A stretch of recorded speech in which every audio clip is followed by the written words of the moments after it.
Welcome back to the book club. Today I'm going to be reviewing the book Memories of Ice by Steven Erikson. This is book number 3 in the Malazan Book of the Fallen. And the way I like to do these book reviews, I like to keep things spoiler free, just talk very high level about what I thought about things, but talk about give my rating on 3 different axes: the plot, the people, and the pacing. And for those who are interested in my more in-depth thoughts, which are going to involve a lot of spoilers, I'm going to be posting a follow-up in-depth discussion about what I thought about various plot points and how awesome the ending was and all of that good stuff in a later video. But for this one, I'm just going to keep things high level. I might mention some characters here and there, but I'm not going to mention anybody whose existence would be a spoiler. And with that, let's dive right into it. So to kick things off with the plot, I rated this a 10 out of 10. When a book starts off with the prologue that says, 300,000 years ago, these are the things that happened, and they relate to what's going on in the book and also more events that are going to be written about in the future. That's like exactly the kind of thing that I like. I very much like the epic fantasy genre. These books, by their doorstopper nature, you can tell this is going to be an epic fantasy book. It's 1,000 pages long. And it's hard to have a compelling plot throughout, but this book had the strongest start of all of the Malazan Book of the Fallen books so far. This is definitely the best prologue that I've read. It really just like throws you right into what the plot's going to be about and the mysteries that it throws at you. It made me very excited to keep reading and learn more about the plot. At a high level, this book is sort of following up on Gardens of the Moon. So Deadhouse Gates was a bit of a departure where a couple characters went away and we sort of followed them and a bunch of new characters on a different continent. But Memories of Ice brings us back to the Genebakan continent. And this is the direct follow up to the events that happened in Guards of the Moon. So a lot of the characters are the same. We learn more about some characters that we didn't get to see in Gardens of the Moon. But I was very excited to get that continuation.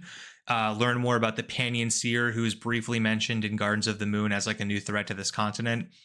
This book is all about him and the things that are going on, and the Malazans and the Animander Rake and Kaladin Brood and all those people sort of teaming up to fight this new threat. So that was all very exciting. I think the plot is very awesome. If you're this invested in the series where you're still reading it, basically, if you get through Gardens of the Moon, I think that, most people probably continue reading on. But this was definitely my favorite book so far. I really enjoyed Deadhouse Gates, but Memories of Ice was even better. So I'm hoping that there's still more room to climb in the series going on. It would be a bit sad if the next 7 books or whatever are all not as good as this one. But plot-wise, this was my favorite book so far. I'll get into it more in my spoiler filled video, but the ups and the downs of this book were really compelling. It kept me hooked the entire time. And there's so many more questions that this added to the pile that I want to learn more about in future books in the series. Now, for the people, I also rated this a 10. Again, this is a return to the people that we sort of followed in Gardens of the Moon, plus some additional people like Kaladin Brood, who we didn't see much, we see more of. There's some new people that talking about exactly who they are is a bit of a spoiler, so I'm going to leave it vague. But there's a lot of new POVs that we get from characters in Gardens of the Moon, and also just new characters overall that tie into the prologue in very interesting ways. So the prologue is not very long, but it sets up so much in this book that every time I'm reading some of the characters' dialogue and conversations, it's like piecing together things that happened in the prologue and recontextualizing them in an interesting way, which I think was a great way that character development sort of happened in this book. There's also just a return of some favorites like Whiskey Jack, who is just a very interesting character. I think that he goes through a really, really compelling arc throughout this book. We also learn more about Picker, who is a very, very, very minor character in Guards of the Moon, just was in a brief bar scene with Piran right before he got stabbed in Guards of the Moon. But we learn more about her and some more of the bridge burners that we don't really get to see.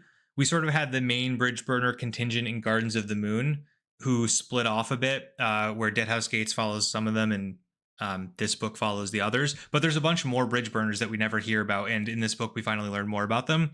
We kind of learn why Whiskey Jack is so respected and all of that. So I think that the character development that happened here was really interesting. There's also, this world has a lot of immortal, or maybe not immortal, but like very, very, very long living races. We learn about the Talanimas and the Jaggets and other the Teist Andy and all of these like races that have been around for thousands and thousands of years. It's unclear exactly how long they live for, but we know that like there are people who were around 300,000 years ago who are still around, as well as like the various gods that are of course still around. For example, in the prologue here, we learn about a little bit more about Cruel, who played a part in Gardens of the Moon. So he was around 300,000 years ago. He's still around now, and he's still, causing impact on the world. And learning more about those characters and how other people view those characters was very, very interesting.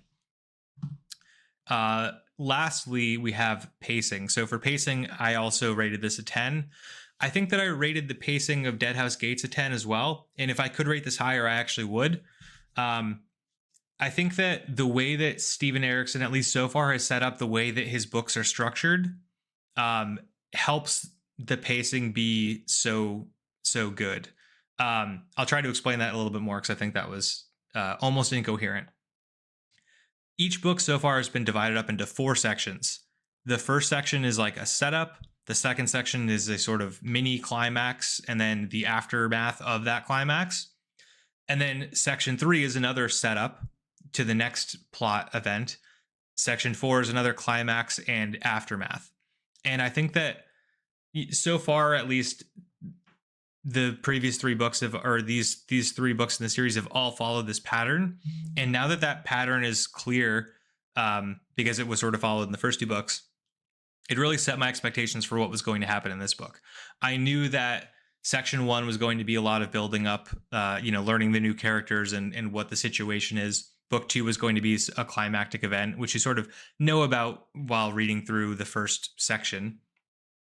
And then in section 3, we have the sort of build up towards the next big plot event, which is going to be like, the epic climax.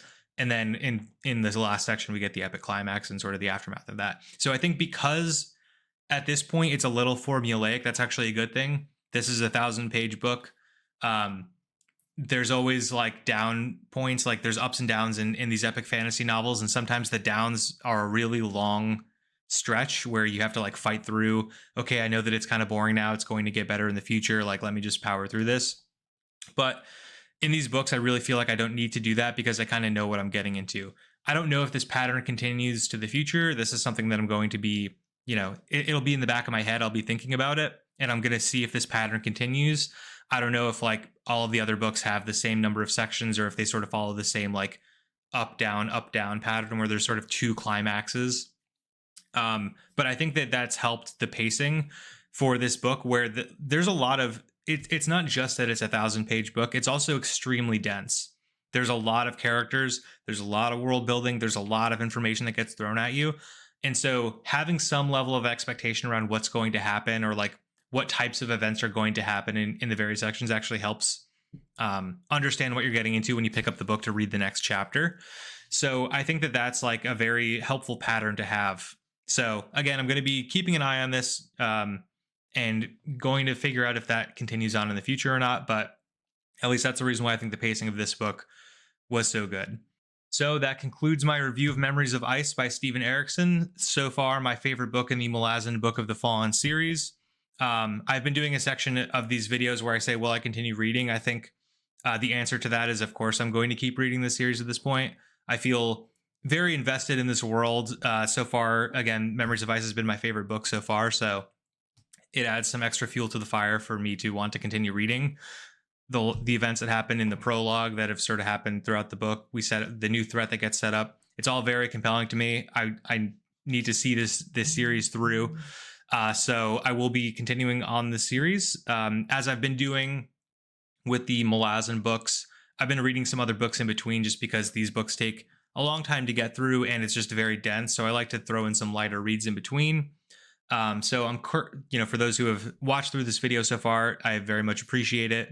I'm currently reading Theft of Swords by Michael J. Sullivan, I believe. I don't have it in front of me, so I might have messed up his name, but I believe that's what it's called. It's the Ryria Revelations, the first volume, which is sort of two books combined into one. So I'm going to be reading that. I'll be posting a review about that soon. I also have some Dungeon Crawler Carl up on the list of things to read, and I'm going to see what else I want to throw in before starting the next, starting book 4 of the Malazan series, which is called House of Chains. So again, thank you so much for watching. See you next time.